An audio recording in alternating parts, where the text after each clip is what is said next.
RCR presenta al Foro Penal Venezolano en Aquí se habla libertad, con Alfredo Romero, director ejecutivo del Foro Penal. ¿Dónde están las mujeres de bien? ¿Dónde están esos hombres de fe? ¿Dónde están nuestros niños de amor que gritan y claman la verdad? ¿Quién para tantas balas el mal? ¿Quién para tanta arbitrariedad? ¿Quién para tanto odio y maldad?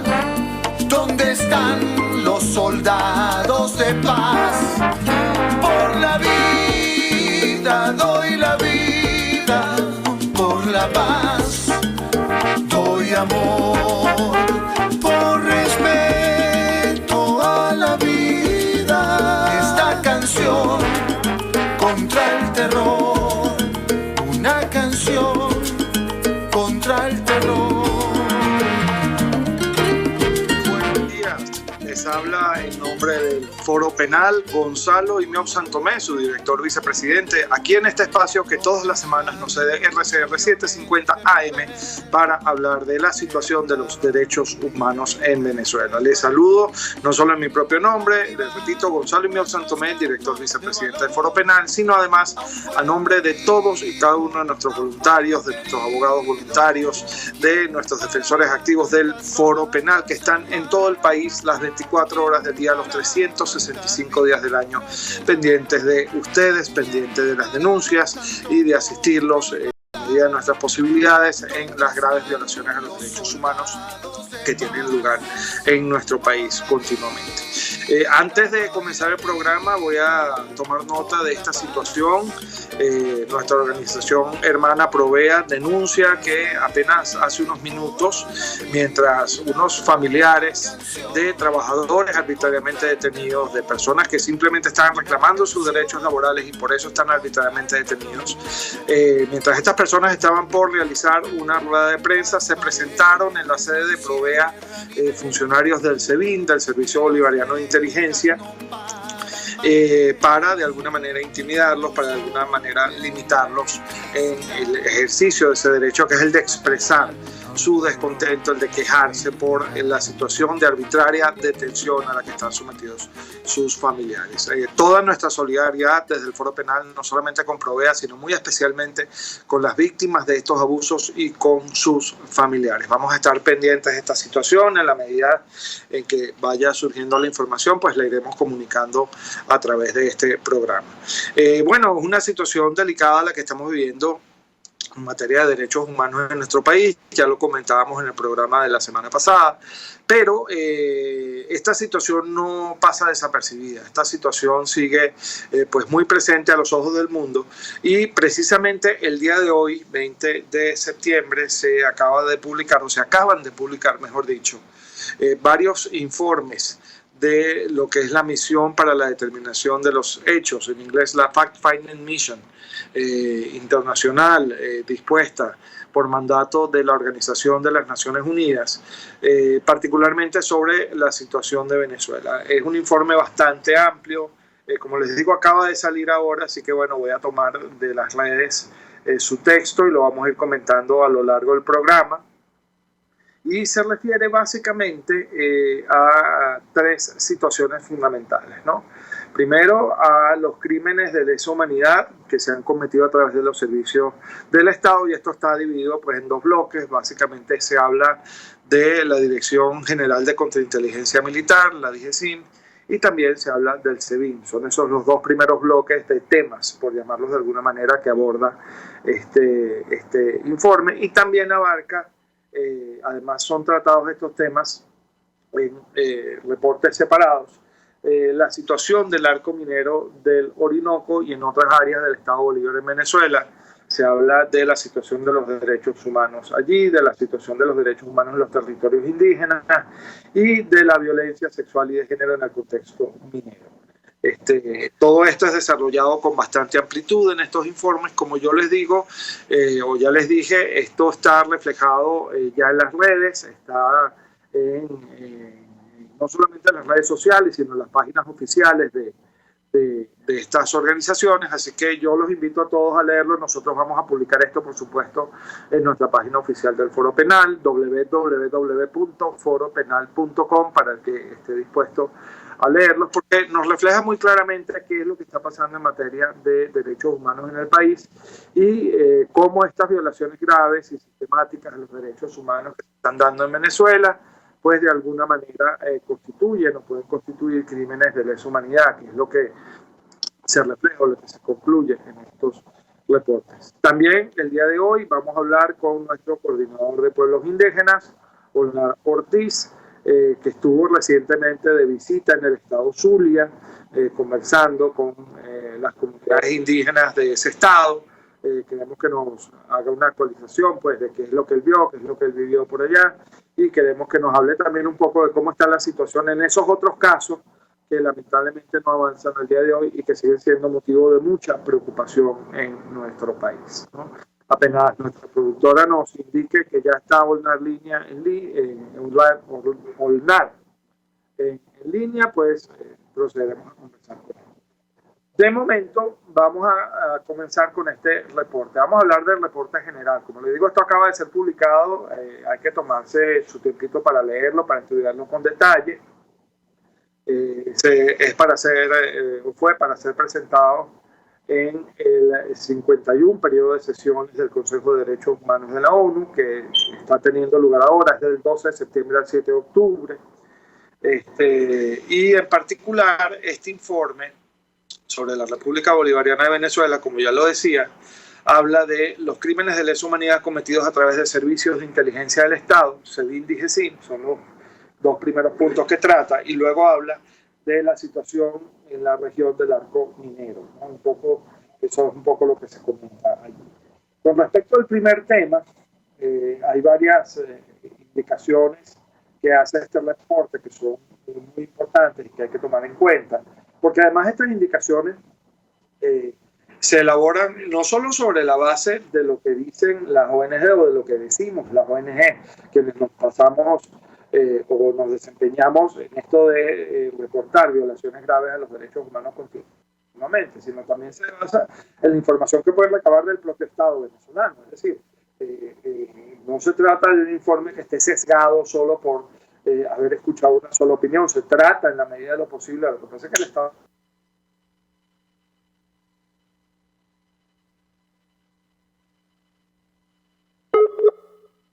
la moneda, esa otra visión con respecto a lo que pueda estar pasando, que pueda tener el Estado venezolano, ¿no?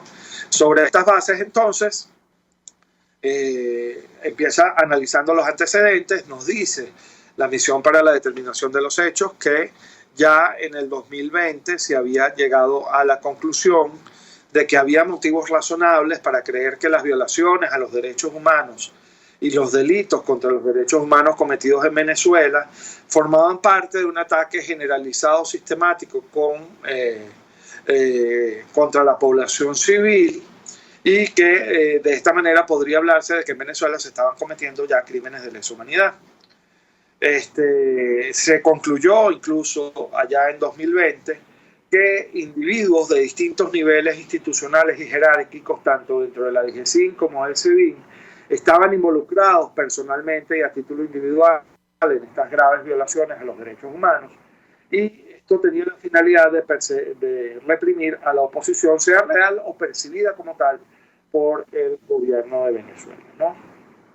Este informe nuevo se basa en ese trabajo que se hizo para profundizar lo que se había descubierto en el año 2020, se basó en la información provista a esta institución, la misión para la determinación de los hechos, durante todo el 2021 y parte de 2022, y concluye, entre otras cosas, lo siguiente. Lo voy a leer textualmente. Dice: los delitos y violaciones cometidos por miembros del SEBIN y de la DGCIN, el SEBIN, que está ahorita allí en la sede de Provea, limitando el derecho de los familiares de las víctimas de abusos de derechos humanos a expresarse. Estos delitos y violaciones constituyen, lo dice tajantemente, crímenes de lesa humanidad. y revistieron especial crueldad y se cometieron contra personas indefensas a lo largo de todo lo que fue el 2021 y 2022. Personas opositoras al gobierno, reales o percibidas, y sus familiares, que es lo que está pasando ahora en Provea, exactamente.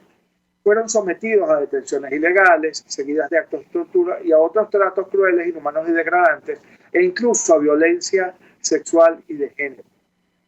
Ciertamente, concluye aquí, los últimos periodos más álgidos de las detenciones ilegales seguidas de tortura se registraron en 2019.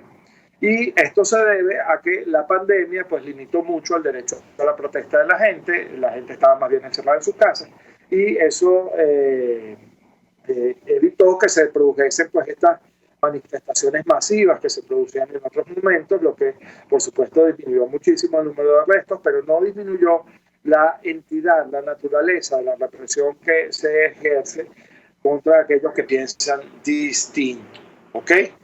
Las estructuras del SEBIN y de la DIGESIN, sin embargo, siguen siendo las mismas hasta esta fecha, y los patrones de conducta dentro de estos organismos, tal como ha documentado previamente la misión, aún existen.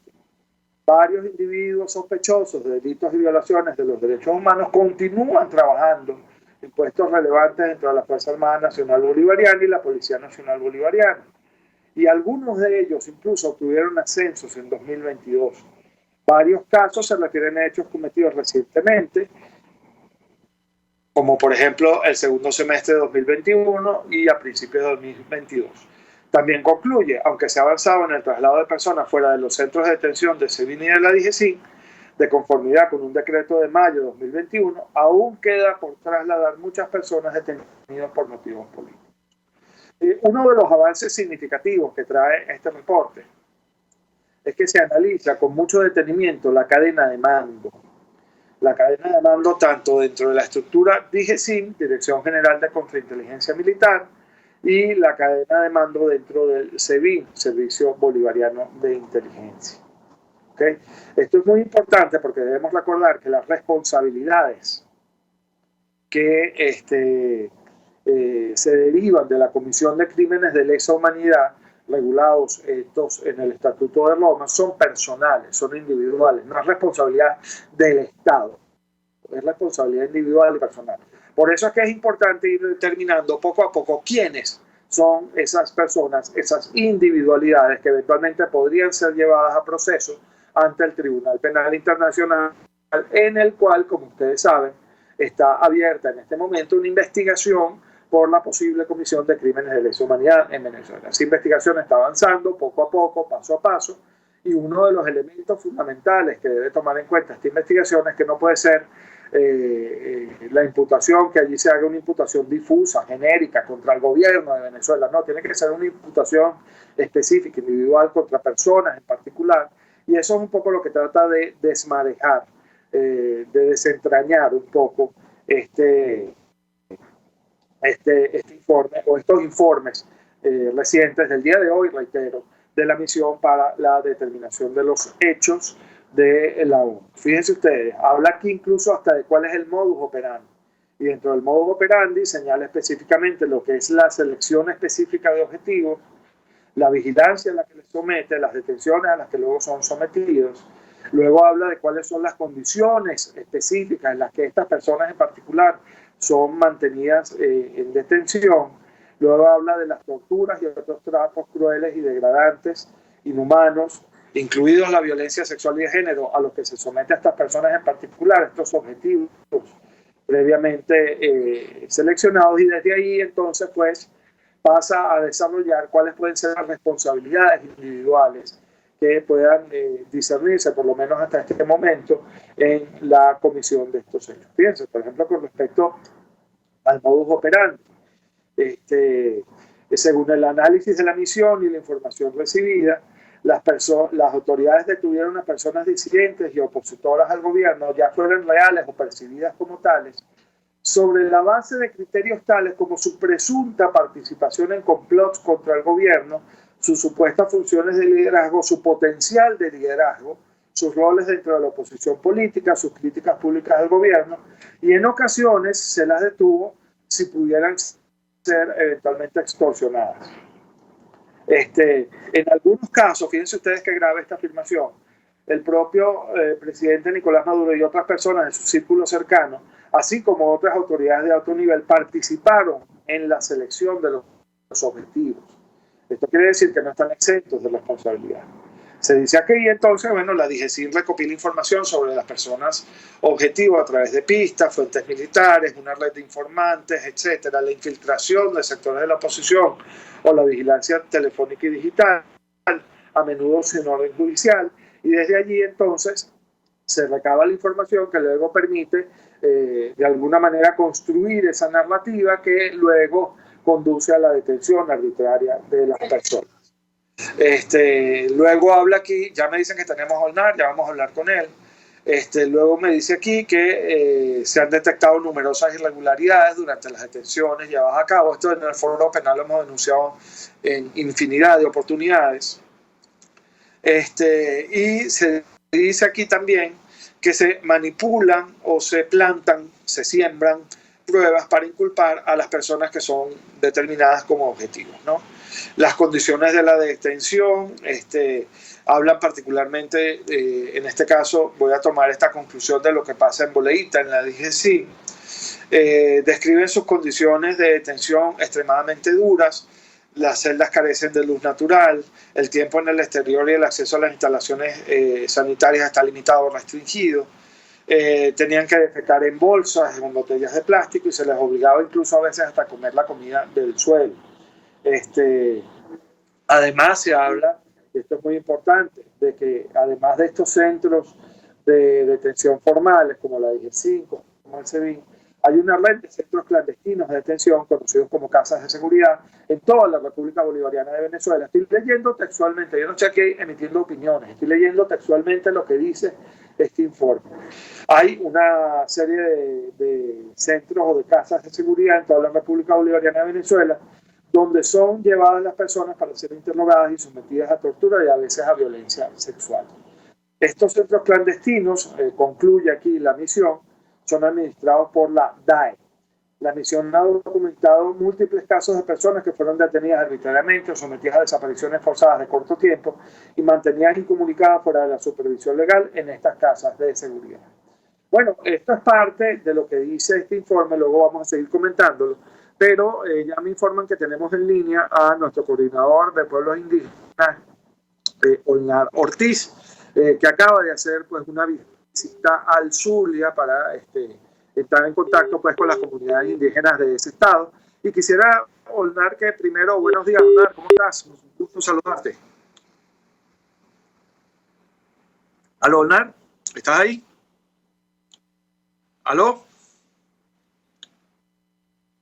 Se cayó, caramba. Bueno, seguimos, entonces vamos a seguir tratando de comunicarnos con Olnar. Bueno, les estaba hablando de este informe que salió el día de hoy de la misión para la determinación de los hechos, la Fact Finding Mission, por su nombre en inglés, la FFM. Que bueno, fíjense, llegó a todas estas conclusiones en este informe presentado, les reitero, el día de hoy, hecho público, mejor dicho, el día de hoy. De allí pues pasa a hilar un poco cuáles son las responsabilidades individuales en estos hechos. Y fíjense, concluye aquí, en este primer reporte, lo siguiente. La misión tiene motivos razonables para creer que 6 individuos cuyos actos y conductas se han expuesto en las conclusiones detalladas de los documentos de sesión de la misión pueden tener responsabilidad penal en los hechos descritos en este informe y deben ser investigados. Las identidades de algunas de estas personas a nivel de directores de línea y superiores se han detallado en el documento de sesión. Estas conclusiones se basan en los testimonios coherentes de más de 40 testigos, entre los que se encuentran víctimas, familiares y exfuncionarios de la DGCIN. La información recibida confirma que personas con cargos bajos y medios de la DGCIN fueron o estuvieron involucradas en la ejecución de los delitos y de las violaciones. En los niveles más altos de responsabilidad de la DGCIN, los funcionarios emitían órdenes y tenían conocimiento de los delitos y de las violaciones a los derechos humanos que se estaban cometiendo. ¿Qué hacían? Bueno, la misión concluyó que básicamente lo que hacen estas personas, y esto se basa en el testimonio de víctimas, testigos, que proporcionaron sus declaraciones a esta misión, decían, bueno, que lo sometían a golpes, incluso con objetos como un bate y una mesa, asfixia con bolsas de plástico o humo de granadas, el uso de la señorita. La señorita es un dispositivo de tortura que permite introducir los cuerpos en tanques de agua. La señorita es como una grúa pequeña. ¿Okay? Violencia sexual, incluida la violación con palos de madera, amenazas de violar y matar a los familiares de los detenidos si no proporcionaban determinada información, colocación de alfileres debajo de las uñas, instrucciones a funcionarios de menor rango de la DGCIN para que llevaran a cabo los actos de tortura, y operaciones en las que se detuvo a familiares de familias de personas seleccionadas con el fin de presionar a los objetivos para que se rindieran. Bueno, esos son parte de las cosas que se han venido denunciando y reportando y que aparecen pues recogidas aquí en este informe del que vamos a seguir hablando después. Entiendo que ya tenemos de nuevo a nuestro coordinador de pueblos indígenas, Olnar Ortiz. Hola Olnar, ¿cómo estás? Buenos días, ¿me escuchas bien? Sí, Gonzalo, ¿cómo estás? ¿Cómo te ha ido? Difícil para hacer la conexión. Muy bien, gracias. Sí. Mira, Olnar, cuéntanos, vamos a hablar de la situación en general de los derechos de los pueblos indígenas, pero cuéntanos un poco de tu reciente visita al estado Zulia. Cuéntanos qué hiciste por allá, cómo encontraste la situación y qué nos tienes que reportar sobre eso. Bueno, la situación del estado Zulia de manera general... ¿Aló? Sí, te escucho. De manera general está... Bueno, hacia la población indígena siempre ha sido una situación bastante difícil, y particularmente en lo que se refiere a la Alta Guajira. La Alta Guajira, incluso desde antes de la pandemia, ha estado reportando situaciones de manifestación. Los mismos guayú y los otros hermanos indígenas que están por esa zona, los barí, los yupa, han estado reportando manifestaciones por la falta de carencia de servicios públicos, y particularmente lo que se refiere al agua y a la alimentación. De hecho, recordemos, yo no sé si tú te acordarás que en el año 2020, al inicio de la pandemia, hubo una situación de manifestación por agua, donde una señora del pueblo guayú fue herida por arma de fuego por funcionarios del ejército venezolano en su cara, la cual nosotros reportamos, incluso aparece en un reporte del COVID del año 2020, cómo estaba la situación de los pueblos indígenas. Pues bueno, esta misma situación se mantiene en lo que se refiere a lo que nosotros pudimos ver en el municipio Mara, una situación bastante difícil que están enfrentando a nuestros hermanos indígenas, y que la violación de manera sistemática en los territorios indígenas evidentemente se hace cada día más evidente, y esto fue una pequeña porción de lo que se refiere a todo el territorio indígena del estado Zulia. Para nosotros realmente fue bastante difícil comprobar esta situación, incluso desde el punto también de vista ahora del regreso de las clases. Muchas de las hermanos guayú que se nos acercaban nos pedían si podíamos buscar la forma de poderlo ayudar para un cuaderno, para un lápiz, puesto que no tiene las condiciones necesarias, ni siquiera para eso. Situaciones como esta también se ven evidentemente en otros territorios, pero hablando del estado Zulia, eso es lo que pudimos observar. Aparte de eso, también recordemos que en el 2019, esto sí fue en el 2019, la muerte de una mujer también por funcionarios del ejército venezolano, que en ese momento nosotros lo hemos denunciado recientemente en el mecanismo del ENRI de Naciones Unidas, y que nos enterábamos que ahí no se ha hecho la denuncia formal ante el Ministerio Público. Situaciones como esas es lo que ocurre en nuestro territorio. Es por eso que nosotros inculcamos cada vez que vamos a las comunidades indígenas a que formalicen la denuncia, la importancia de las denuncias. Y esto no solamente en los territorios indígenas, sino también a nivel nacional, porque las personas lo que hacen es quejarse ahora por redes sociales, pero no van al órgano competente. Evidentemente el Ministerio Público no va a hacer nada, pero esto nos da a nosotros como organizaciones indígenas, pero también a aquellas organizaciones que no son indígenas, hacer el trabajo ante los órganos competentes, y a lo que tú hablabas, de que puedan ser pronunciados o que puedan ser visualizados ante estos informes internacionales, en este caso de la Fact-Finding Mission que hoy fue publicado. Sí, Olnar, fíjate, bueno, estaba comentando antes, no sé si has tenido chance de leerlo porque salió el mismo día de hoy, pero salió dentro del informe de la Fact-Finding Mission un reporte especial aparte sobre la situación del arco minero, ¿no? ¿Tuviste la oportunidad ya de revisarlo? No tuve la oportunidad de revisarlo, sin embargo, sí pude observar que ya fue presentado, incluso y tengo conocimiento que no solamente del arco minero, sino también está el caso que nosotros denunciamos en el 2019, que fue el caso de la masacre de Cumaracapay y de Santa Elena, y que incluso ese caso también está hoy en segunda fase ante la Comisión Interamericana de Derechos Humanos y que la lleva el Foro Penal y en este caso la Coordinación de Pueblos Indígenas conjuntamente con la Fundación Robert Kennedy. Sí, fíjate que aquí dentro de las conclusiones dice, la misión recibió información según la cual las fuerzas de seguridad del Estado y los grupos armados criminales han cometido y siguen cometiendo asesinatos, secuestros, torturas y tratos crueles, inhumanos y degradantes y violencia sexual y de género, especialmente contra las personas residentes y trabajadoras de las zonas mineras del Estado Bolívar. Los grupos ilegales están fuertemente armados y habitualmente entran en conflictos violentos entre ellos o con las autoridades del Estado. La misión también recibió información de fuentes con conocimiento interno y de testigos presenciales que señalan, fíjense ustedes, la connivencia de algunas autoridades estatales con los grupos criminales que operan en ciertas zonas mineras. Las autoridades estatales a menudo no investigan ni sancionan los delitos cometidos por estos grupos. ¿Tú podrías corroborar esta afirmación, Olnar?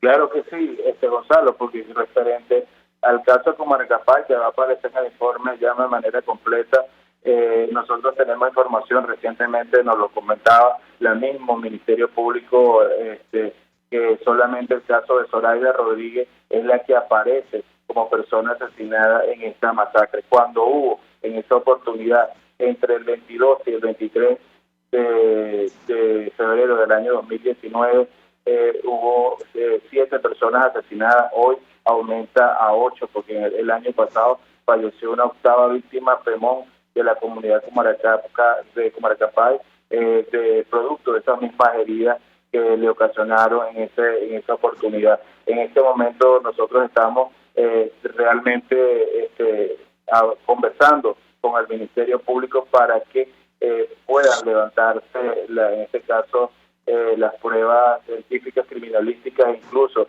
en el caso la autopsia forense, a pesar de que muchos de ellos están en Brasil, pero otros fueron retornados a Venezuela. Entonces, es una situación que evidentemente la investigación por el Estado venezolano es de manera deficiente. Y eso solamente es un caso, porque hay muchísimos otros casos de violación sistemática, asesinatos de hermanos indígenas que no han sido, en este caso, investigados por el órgano competente, que en este caso sería el Ministerio Público, como que es el garante de la investigación. Mira, Olnar, tenemos que ir a un corte. Me gustaría ver si te puedes quedar unos minuticos más para que hablemos de la situación de nuestros hermanos Yanomami, ¿ok? Para que me cuentes un poco en qué situación estamos con ellos, porque recuerdo la semana pasada se habría producido una irregularidad, un traslado irregular de uno de los testigos clave de este caso. Quisiera que habláramos un poquito de eso, pero ya tenemos que ir al corte. Así que, por favor, mantente en línea o le pido a mi gente de producción que te vuelva a llamar inmediatamente después de que regresemos para que podamos hablar un poquito de eso ya antes de cerrar el programa. Así que, bueno, ya me escucharon mis queridos oyentes y quienes nos están viendo a través de las redes sociales. Ya volvemos con un poquito más de Aquí se habla libertad en RCR 750 AM.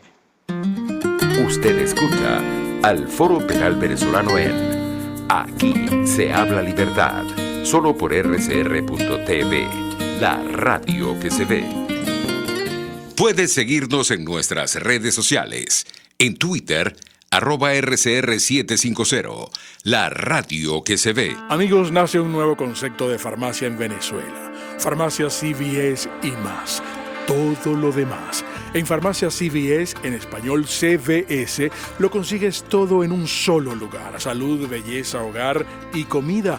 Un nuevo concepto en todo para un nuevo concepto de vida. Farmacia CVS y más está en el CCCT nivel C1, frente a Beco y al lado del Banco Mercantil. En Instagram, FarmaCVS, Farmacia CVS y más. Todo lo demás. RCR 750 AM, porque lo bueno une.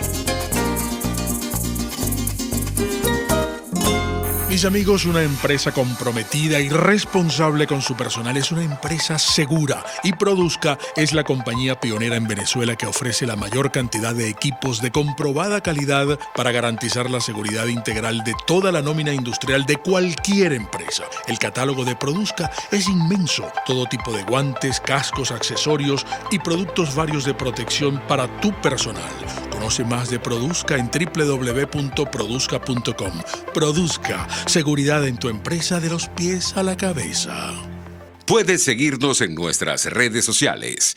En Twitter, @RCR750, la radio que se ve. El que sabe de sabor sabe de saber que Del Corso es la clásica pastelería italiana de Caracas. Qué ricos sus dulces típicos tradicionales, como los auténticos cannoli, la sfogliatella o la cola de langosta, no tienen comparación.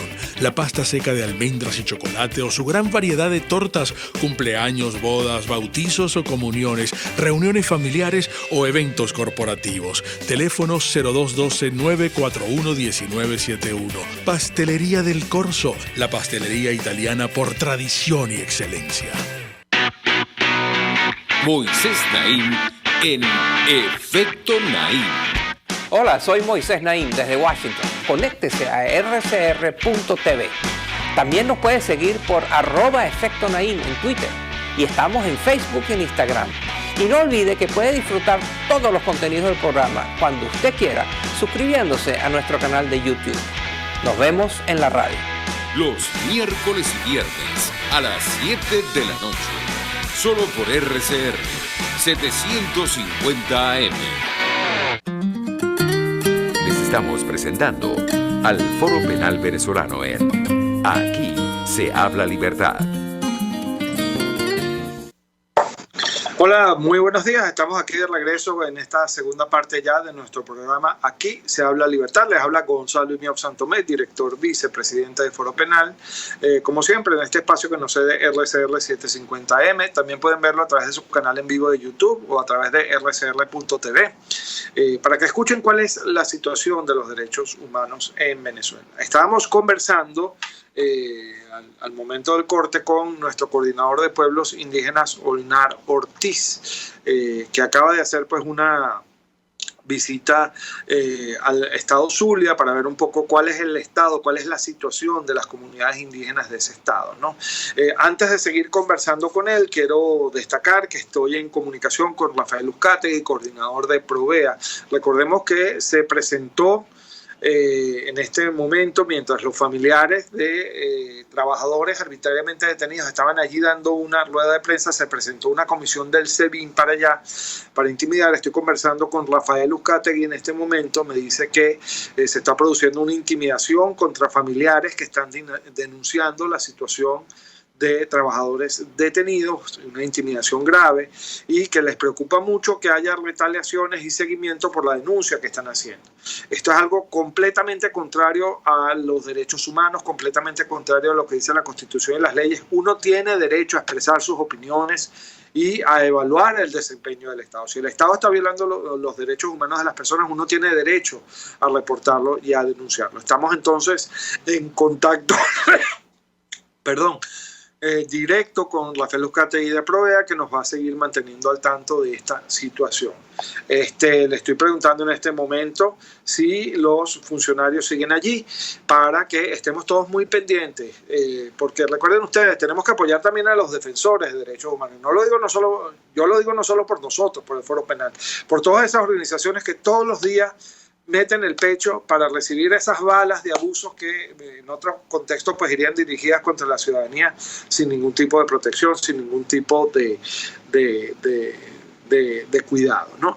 Me informa Rafael que ya los funcionarios se retiraron, pero que tienen mucho temor de que haya retaliaciones, de que haya seguimiento por parte de estos funcionarios, de estos familiares que están tratando de ser silenciados, ¿no? Entonces, vamos a estar pues muy pendientes y al tanto de esta situación y vamos, por supuesto, a reportar esto no solamente a los organismos nacionales, sino también a los organismos internacionales. Estas son prácticas absolutamente arbitrarias que en un país que se dice democrático, que se dice respetuoso de los derechos humanos, pues no deberían tener lugar, no deberían pasar nunca.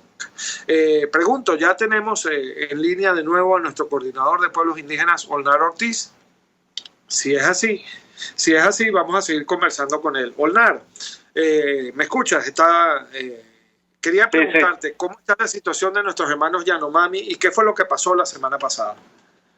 Bueno, sí, eso fue la semana antes pasada, hace 3 semanas, perdón, que volvieron a sacar a nuestro hermano Borges, que es el menor de edad, testigo clave de la masacre de Parimabé, donde recordemos fallecieron 4 hermanos indígenas Yanomami, entre ellos una mujer, el 20 de marzo de este año, por funcionarios en este caso, de las Fuerzas Aéreas Venezolanas. Esto queda en una comunidad de Alto Orinoco, en el estado de Amazonas. Él había sido trasladado en el mes de abril a la ciudad de Caracas, acá al hospital Carlos Arbelo, donde sin autorización del Ministerio Público, puesto que él tenía orden de protección por el Ministerio Público, por la Fiscalía número 5, fue trasladado de manera arbitraria por funcionarios militares y autorizados por el Ministerio de Pueblos Indígenas. Una vez que llegue aquí al hospital militar, trasladado desde la ciudad de Maracay, donde arribó el avión, él le dieron medidas restrictivas, prácticamente retenido o detenido de manera arbitraria por órdenes del Ministerio de Pueblos Indígenas. Nosotros en el mes de julio pudimos trasladar a su madre, Sellona Silva, aquí a la ciudad de Caracas, luego de una intimidación por parte de su jefe, puesto que ella trabaja en el Plan Salud Yanomami, y luego después de toda esta intimidación en la cual se hizo la denuncia formal ante el ex fiscal superior del estado de Amazonas, puesto que ya no cumple funciones en el estado, y donde se le dijo que las amenazas que había tenido Sellona y donde no se levantó ningún tipo de imputación o investigación a este señor, ella, cuando llega aquí a la ciudad de Caracas, después de 9 horas, fue que logró entrar a ver a su hijo por 30 minutos, González. 30 minutos en la cual fue custodiado por funcionarios militares y por funcionarios del Ministerio de Pueblos Indígenas, y donde a mí, como representante legal, no se me permitió la entrada. En todo momento han tenido una intimidación, en este caso hacia Borges, y hace 3 semanas lo sacaron del hospital militar nuevamente sin, en este caso, conocimiento del Ministerio Público, ni siquiera del Ministerio, a la Fiscalía 91 con competencia nacional, que se encuentra ubicado aquí en Caracas, para retornar a la comunidad de Parimabé, que supuestamente era para que él fuera ir a ver a su familia y luego iba a ser retornado a la ciudad de Caracas, puesto que él hasta ahora le van a comenzar las terapias, unas terapias que pueden durar hasta 1 año. Realmente nosotros no supimos a ciencia cierta cuál es el estado en que se fue Borges, porque no hay un informe médico. Incluso el mismo Ministerio Público nos los hacía ver que ellos tampoco tenían informe médico sobre el estado en el cual fue sacado Borges Difonte, menor de edad, de 16 años, no hablante del idioma castellano, junto con sus 2 acompañantes. Ellos fueron sacados nuevamente de aquí, desde el hospital militar a Parimabé, y donde nosotros ahora menos sabemos su condición, puesto que para acceder a la comunidad es de muy difícil acceso, en virtud que para la única manera de poder llegar allá hay que ir trasladarse de forma aérea, y recordemos que yo en el mes de mayo intenté llegar a Parimabé y donde prácticamente vine no esposado, pero sí intimidado, donde me metieron en un avión de nuevamente a Puerto Ayacucho porque no se me permitió el traslado a Parimabé como venezolano y como representante legal, que yo tenía el derecho de poder ir a ver no solamente a los familiares de Cifonte, sino también a toda la comunidad, en virtud que soy defensor de pueblos indígenas y no solamente coordinador nacional de pueblos indígenas del Foro Penal, sino defensor nacional de pueblos indígenas de derechos humanos por el IMPREAbogado, el instituto que a nosotros nos otorga como abogados la licencia para poder ejercer.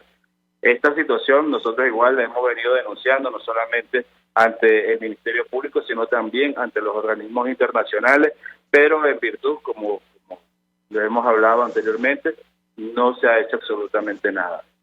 Solamente lo que en algunos casos es que recogen nuestras denuncias, en algunos casos, porque en algunos casos ni siquiera la reciben es por correspondencia aquí en Derechos Fundamentales en la Fiscalía General de la República y no sabemos realmente a ciencia cierta qué es lo que hacen con estas denuncias.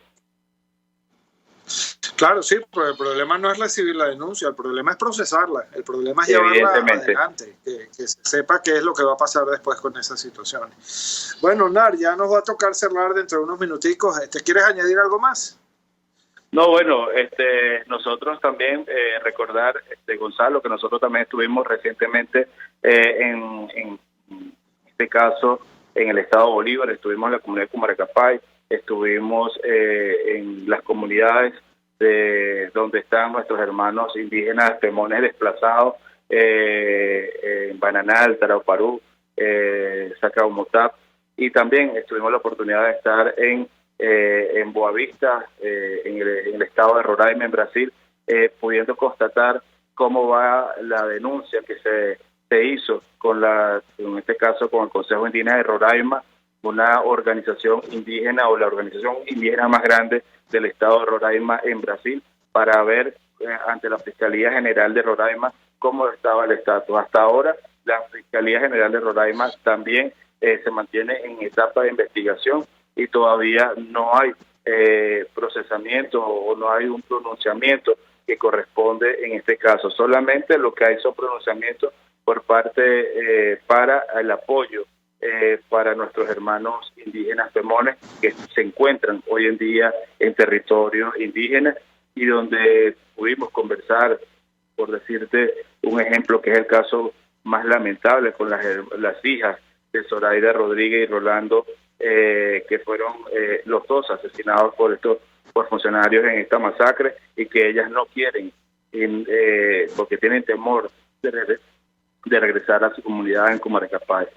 Nosotros estuvimos realizando esto hace escasamente unos días atrás y donde recordamos nuevamente toda esta situación de lo que ocurrió en el 2019 y que no debemos olvidar, y en este caso nosotros como Foro Penal, como Coordinación de Pueblos Indígenas, estamos trabajando, porque como te decía, estamos en segunda fase ante la Comisión Interamericana sobre este caso.